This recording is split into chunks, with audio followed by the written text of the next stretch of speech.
Oke, udah ya. Nah, kita lanjut ke pembahasan yang tadi ya. Jadi tadi don't panic buying itu kalau dalam bahasa Inggris, itu bahasa Inggris, kalau bahasa Perancisnya ne faites pas d'achat panique, atau kalau diterjemahkan lagi jadinya don't do panic buying. Panic buying jadi kata benda. Nah, sebelum lanjut ke yang lain-lain, karena sebenarnya yang lain-lain tuh polanya sama ya. Nah, di sini. Kalian bisa lihat di sini tuh kayak yang tadi. Misalnya aku ngasih contoh ada kata kerja parley. Kata kerja parley. Tuh. Oke. Selama ini kan kita belajar kata kerja tuh yang ini ya. Ya kan? Kata kerja itu selalu yang je parle, tu parles, il parle, nous parlons, vous parlez, il parle. Nah, di kalimat imperatif kayak yang aku bilang tadi itu cuma ada 3 subjek yang berkaitan dengan kalimat imperatif. Subjeknya adalah tu, nous, dan vous. Maka dari itu sebenarnya kalau je itu tidak dibahas, il-el itu juga tidak dibahas, il-el yang ini juga tidak dibahas. Kenapa? Karena memang kita saat memberikan perintah, kita biasanya memberikan perintah ke siapa? Perintah itu kan sifatnya kita memberikan arahan secara langsung ke orang lain. Dan biasanya orang kalau memberikan perintah itu antara ke kamu, ya kan? Memberikan perintah itu antara kita misalnya lagi ngobrol nih sama orang. Terus kita bilang, kamu tolong dong buka halaman sekian gitu misalnya. Karena memang kita memberikan perintah pertama itu antara ke satu orang,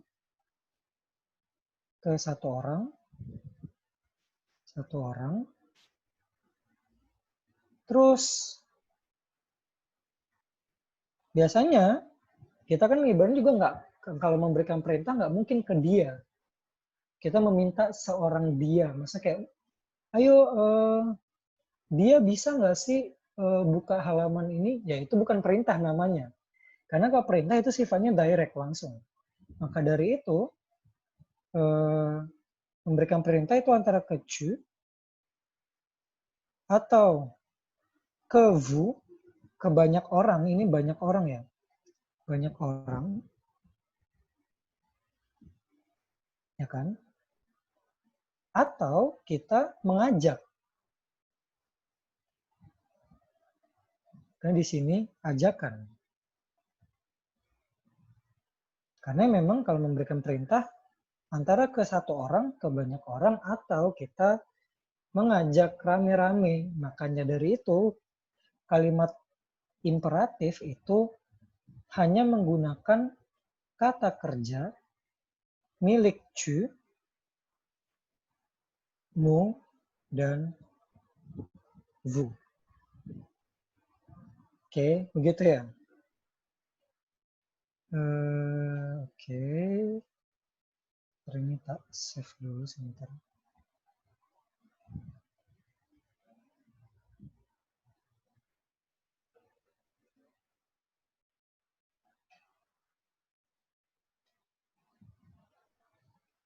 Terus, ini kenapa? Kenapa jadi ada semuanya? Oh, oke deh. Oke, udah. Maaf ya, Rea, aku gaptek banget. Baru nyoba soalnya. Gitu ya, jadi ibaratnya balik tadi ke sini. Yang tadi kan aku jelasin. Makanya dari itu, kalimat imperatif itu selalu berkaitan dengan tu, vous, dan nous. Makanya kalau tadi kita lihat, kalau kita balik lagi misalnya nih, kita balik lagi ke pembahasan yang tadi, kalimat perintah. Di kalimat perintah, itu kemudian kalau kita lihat, cuma ada 2 kan? Untuk vous dan untuk tu. Jadi begitu, itu alasannya kenapa kalimat perintah ada dua jenis, karena memang ada untuk vous dan ada untuk je. Kayak gitu. Oke.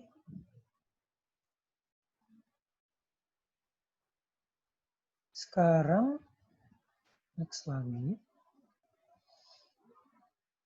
Nah, ini aku nggak bakal bahas semuanya juga ya. Nanti kalau misalnya kalian bisa lihat lagi, kalau misalnya nanti ada pertanyaan bisa, karena sebenarnya semuanya ini polanya sama. Ini basically aku nerjemahin doang, tapi semuanya itu ya sama. Nah, sekarang yang ini nih, yang nomor 7 sampai 11. By the way, kalau ada yang mau nanya, bisa ini ya, tulis di kolom chat, ntar aku jawab.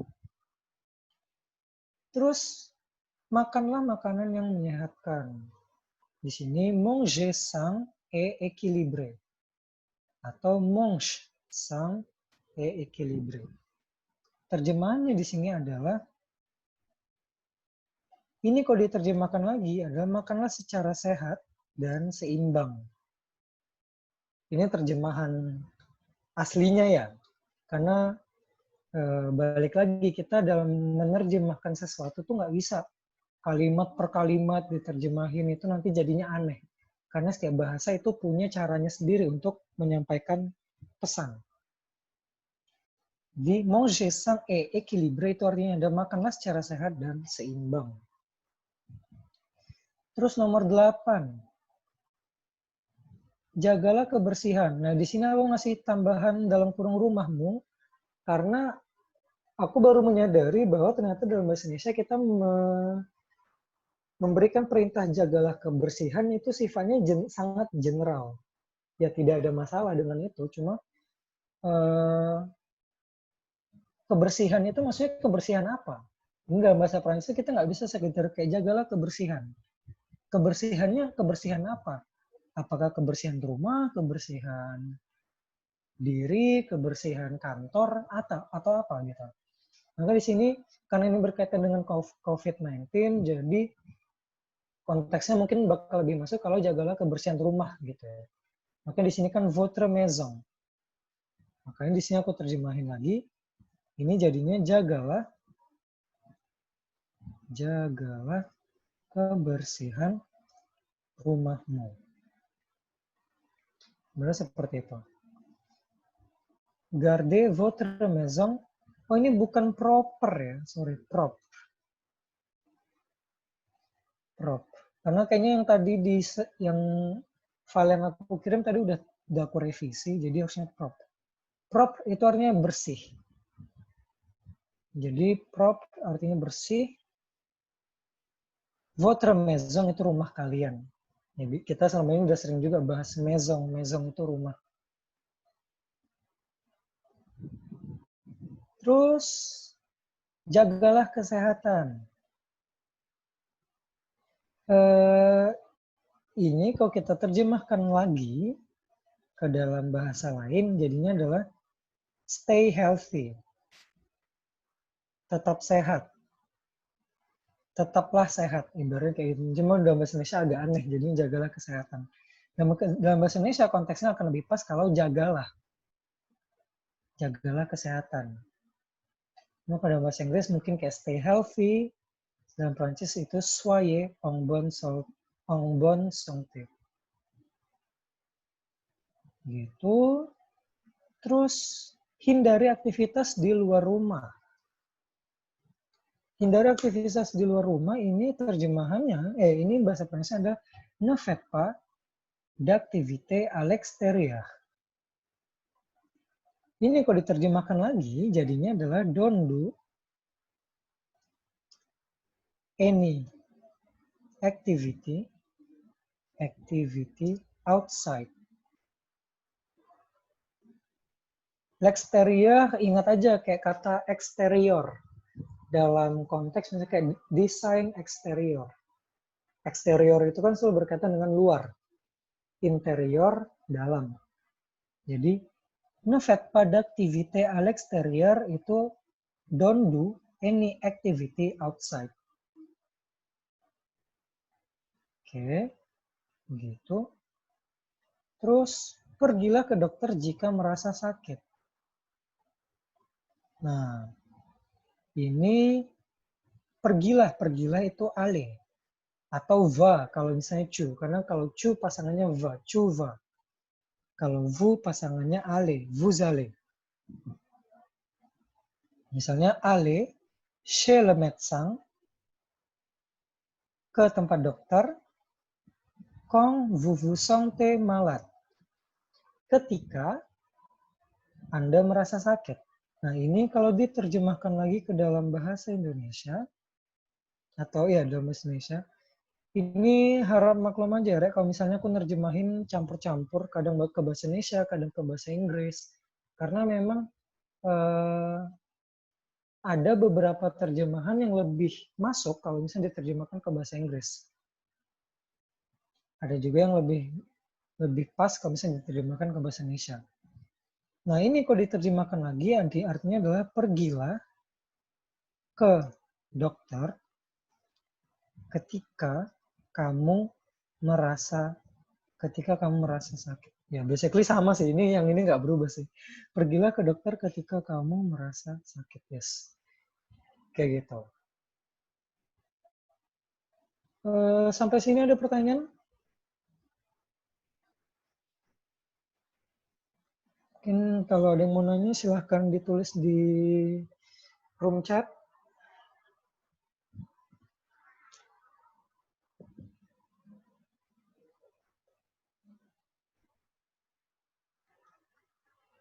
Tidak ada.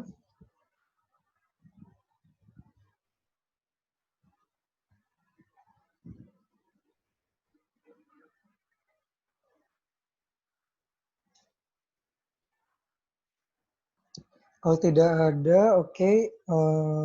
Kita balik ke part yang ini lagi untuk lebih memahamkan kalian. Jadi, nih, di sini kan ada dua ya, présent dan imperatif. Jadi kalau yang présent, seperti yang selama ini kita pelajari, ini kan kalimat apa ya ibaratnya, kayak kalimat normal. Ini kalimat normal itu seperti ini. Super. Imperatif kayak yang tadi udah aku bahas itu hanya menggunakan kata kerja milik tu, nous dan vous. Nah, di sini kalau teman-teman lihat ini aku mengambil foto gambar ini dari Google tadi. Ini ibaratnya memang benar bahwa dalam kalimat imperatif itu subjeknya nggak perlu diikutin. Jadi nggak perlu nulis subjek. Ibaratnya kamu hanya meminjam kata kerjanya aja. Jadi ibaratnya kamu meminjam kata kerjanya, ya udah. Jadi misalnya kayak cupar. Ya udah kamu pakai parlenya aja. Dan by the way ini benar seperti yang digambar, jadi S-nya itu dihapus. Jadi ntar parlenya gini. Par. Misalnya nih aku nyuruh Alex. Alex, coba ngomong bahasa Prancis gitu. Atau dalam bahasa Inggris kayak Alex, speak in French misalnya. Kalau aku nyuruh Alex, ini misalnya aku nyuruh Alex satu orang untuk berbicara bahasa Prancis, maka aku bakal bilang Alex, parle français. Parle français.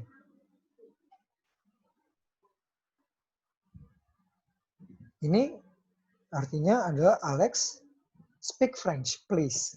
Misalnya kayak gitu. Nah, kalau misalnya aku menyuruh banyak orang, gitu. Kalau misalnya aku nyuruh Hima sama Vinda misalnya. Hima, mana sih? Aku nggak mau. Hima, Vinda, Hima dan Vinda, parle français.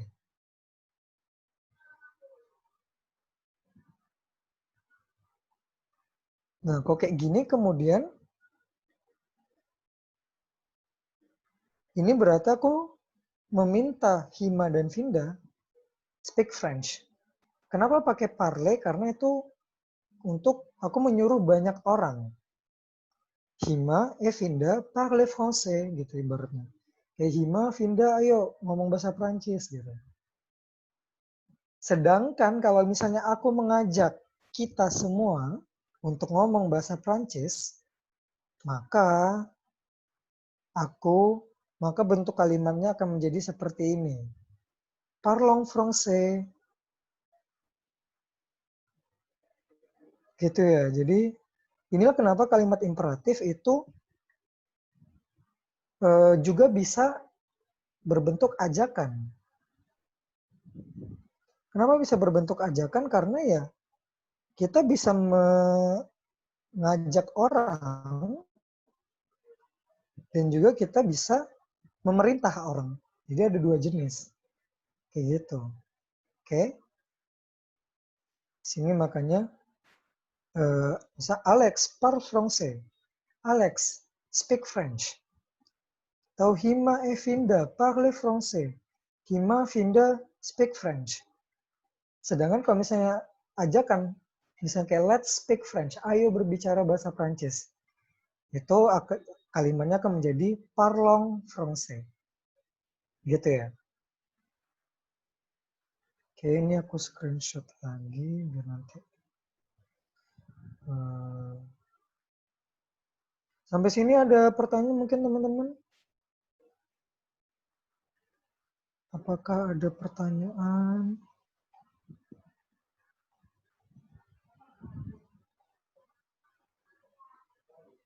Kita edit aja ya, gampang. Oke.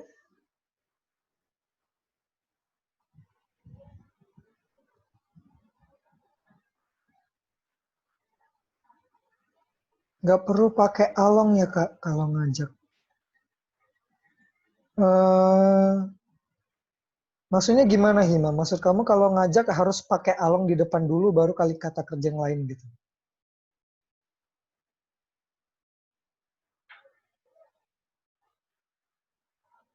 Oh, ya misalnya kayak dalam bahasa Inggris ada kata let's ya. Oke, I see.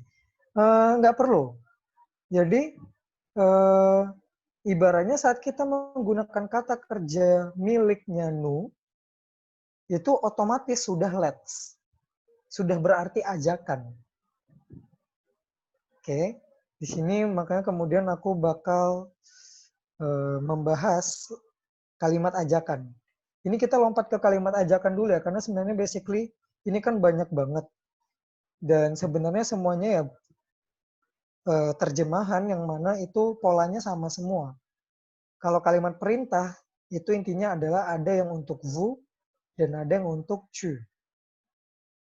Kan di sini kalau kalian lihat sampai yang kalimat perintah nomor 27 juga cuma ada dua jenis antara merah atau biru. Kamu nyuruh satu orang atau nyuruh banyak orang. Sekarang mungkin kita bisa lanjut dulu ke kalimat ajakan. Nah, kalimat ajakan itu otomatis kita menggunakan kata kerja miliknya nu atau kita. Oke. Nih, misalnya tadi kalau kalimat ajakan, ayo berdiam di dalam rumah. Kalau tadi kan kalimat perintah, diamlah di dalam rumah. Kalau ini, ayo berdiam di dalam rumah. Nah, itu langsung saja ke kata kerjanya. Restons. Restons chez nous. Ini sudah berarti let's stay. Jadi ini langsung artinya adalah let's. Ibaratnya kalau udah dalam bentuk ong, nih ong, ini gimana caranya? Ong. Nih. Kalau udah pakai ong itu berarti sudah bermakna ajakan. Dan dalam bahasa Inggris itu ibaratnya sudah sepaket, artinya ada let's. Jadi let's stay at home. Ibaratnya kayak gitu. Terus nih juga portong. Kalau tadi porte. Portong en masque. Ini artinya adalah let's. langsung sepaket. Jadi langsung barengan, langsung ada let's karena dia konteksnya sudah bermakna, sudah ajakan. Portong, nah portong itu artinya tadi wear. Let's wear a mask. Let's wear a mask.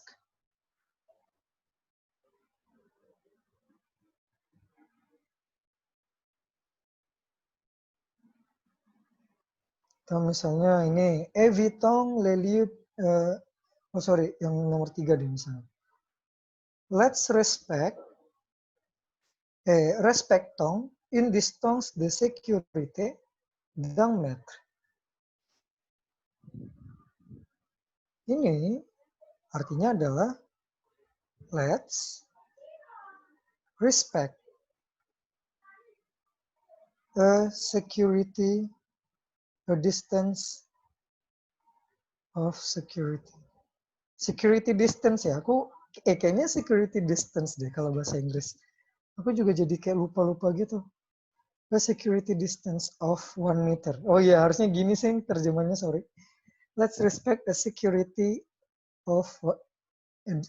distance of 1 meter.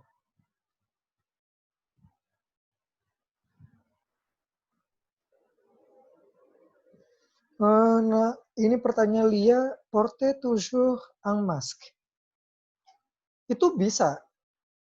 Ini maksudnya Lia, ini kalimat perintah ya, karena kan kalau pakai porte, pakai EZ itu berarti punyanya vous. Ini Lia maksudnya nanya kalimat perintah ya, atau gimana? Porte. Oke, ya. Misalnya Lia di sini nanya, portez toujours un masque. Bolehkah, Mas? Tentu saja boleh, Lia. Tidak ada masalah. Kenapa? Karena portez toujours. Ini kan kamu nambahin kata toujours ya.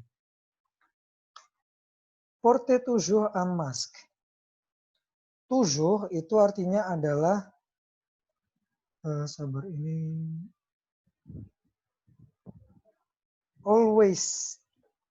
Jadi yang dimaksud Lia itu sebenarnya portez toujours, sebenarnya itu cuma ada kata tambahan always. Jadi always wear a mask.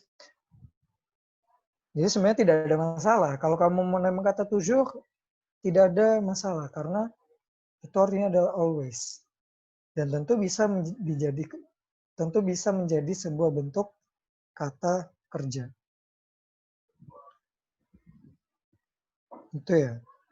Jadi Lia nggak ada masalah pakai itu karena itu cuma ada kata tambahan selalu. Jadi gunakan selalu masker, ibaratnya seperti itu ya. Pakailah selalu masker. Oke.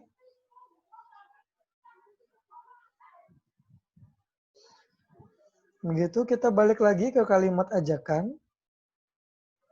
Nah, misalnya sebelum yang tadi respectong ya misalnya. Di kalimat ajakan kita juga bisa nambahin kata toujours misalnya.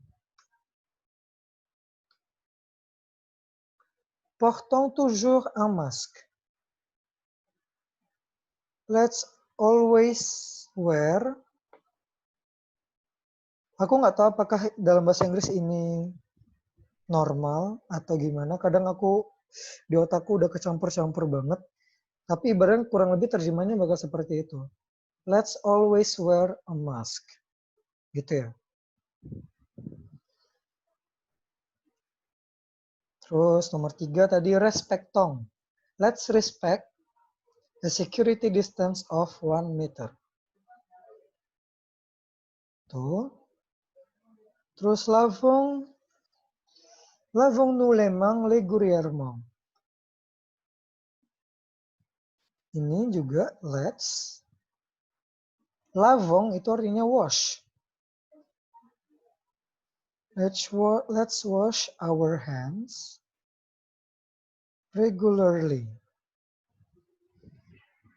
Ya, jadi intinya kalau bersifat ajakan itu kita menggunakan kata kerja milik no.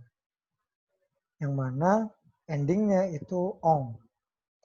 Lavong, respectong, portong, atau restong.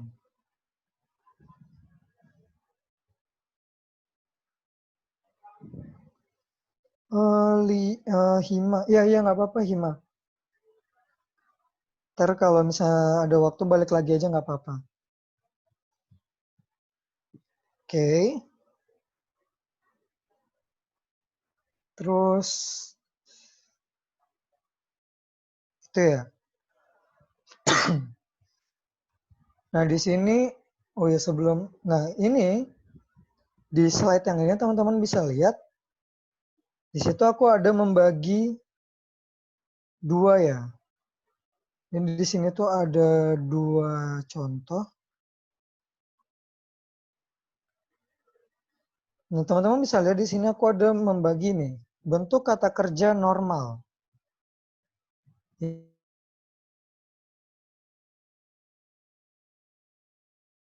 Kan kata kerja yang awalnya misalnya kayak parle jadi parle jadi parlong, itu kata kerja normal. Dan ini ada kata kerja imperatif. Mungkin teman-teman masih ingat waktu itu kita pernah, ya selama ini kita pernah belajar tentang kata kerja. Kata kerja kan ada yang endingnya er, ir, ya ini juga ir sama. Ada yang kata kerja belakangnya re. Sebenarnya ini nggak begitu jadi masalah sih. Ini lebih fokus ke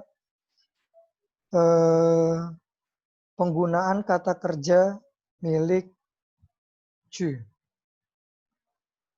Kenapa kata kerja milik cu itu perlu dibahas? Karena gini, teman-teman kalau lihat kata turunannya kata kerja cu itu dia biasanya es. Ada s di belakang. Tapi begitu itu kemudian jadi kalimat perintah, kata perintah, itu jadinya cuma rest. Vinda izin live ya mas, disuruh bantuin juga. Ya ampun, kalian ibunya sama apa gimana ini? Ya nggak apa-apa Vinda. Nggak apa-apa, nggak apa-apa. Oke, balik ya. Oke, tadi cu. Jadi kalau kita ingin menyuruh satu orang, itu kayak ini nih, rest. Awalnya dia es, itu kemudian hanya S-nya doang. Ini barunya sisa E-nya doang. Rest, stay. Restong. Kalau restong itu berarti let's stay. Kalau rest stay pakai EZ itu berarti kamu menyuruh banyak orang untuk stay. Rest stay gitu. Nah, kalau kata kerja IR nih atau RE tidak ada perubahan seperti yang tadi di atas. Jadi kan kalau ini ada perubahan ya di sini ya. Kalau yang IR atau RE itu nggak ada perubahan. Nih misalnya kayak pah tetap jadi pah. Belakangnya S. Partong tetap jadi partong. Parte tetap jadi parte. Gitu ya. Untuk yang ini verb pronomino ini sebenarnya kata kerja refleksif. Kata kerja refleksif. Yang waktu itu kita pernah bahas, jadi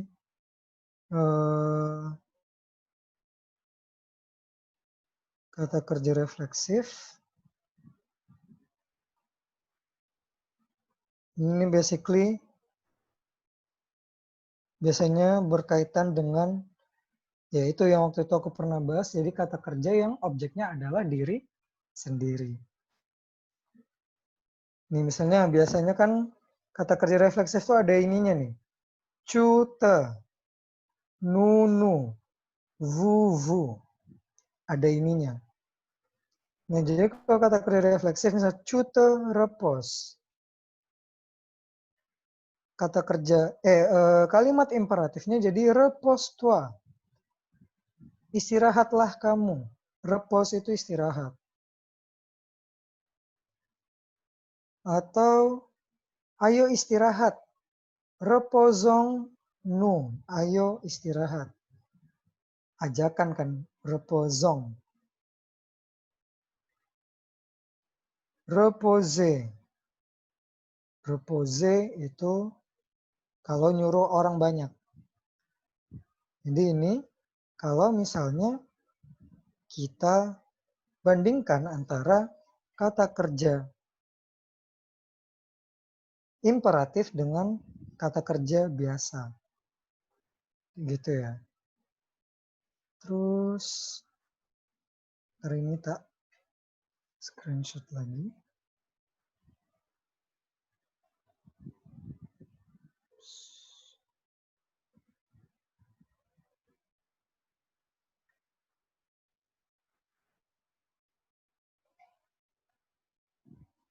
Oke.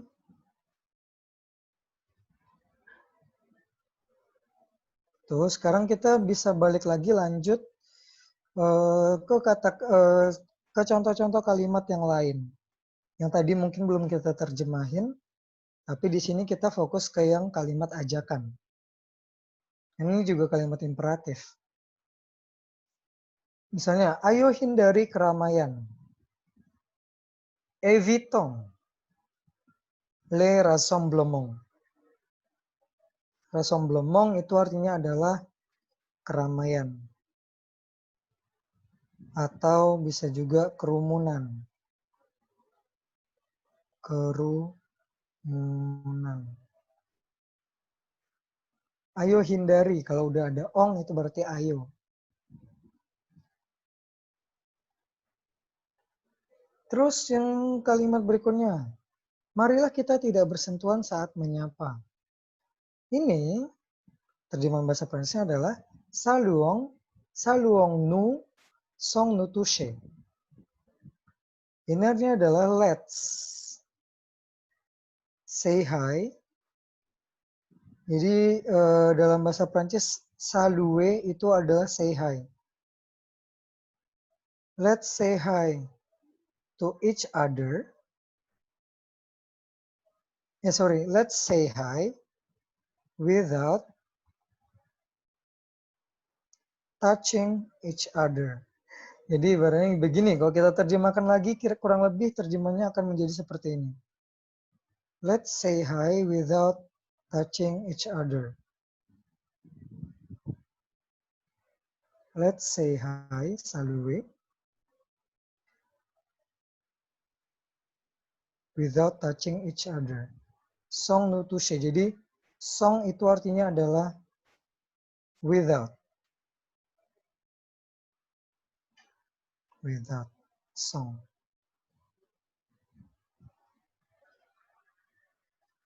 Next, nah ini yang aku tadi sebenarnya pengen banget bahas juga sama kalian yang nomor 13. Ayo gunakan etika batuk dan bersin. Ini sebenarnya cukup membuat aku bingung ya awalnya. Bingung dalam artian aku ini tidak bisa diterjemahkan ke bahasa Prancis secara kata per kata karena bahkan ini tuh terjemahannya tuh sangat berbeda dengan bahasa Indonesianya dengan kalimat yang dalam bahasa Indonesia. Nomor 13 ini sebenarnya kalau kita terjemahkan adalah ini nggak bisa sih gimana ya jadi lucu sebenarnya. Bentar aku mungkin kita bisa bahas ke yang kalimat perintah biar lebih nyambung. Nanti kalian bakal tahu sendiri kenapa. Jadi gini, gunakan etika batuk dan bersin. Ini terjemahan bahasa Prancisnya. Kalau kalimat bahasa Prancisnya diterjemahkan lagi, akan menjadi batuklah, harap batuk. Ini kata harap ini sebenarnya nggak ada ya, Re. Ini aku cuma agar konteksnya nyambung. Jadi tus itu atau tuse itu adalah batuk. Harap batuk dan atau bersin di dalam lekukan siku Anda. Jadi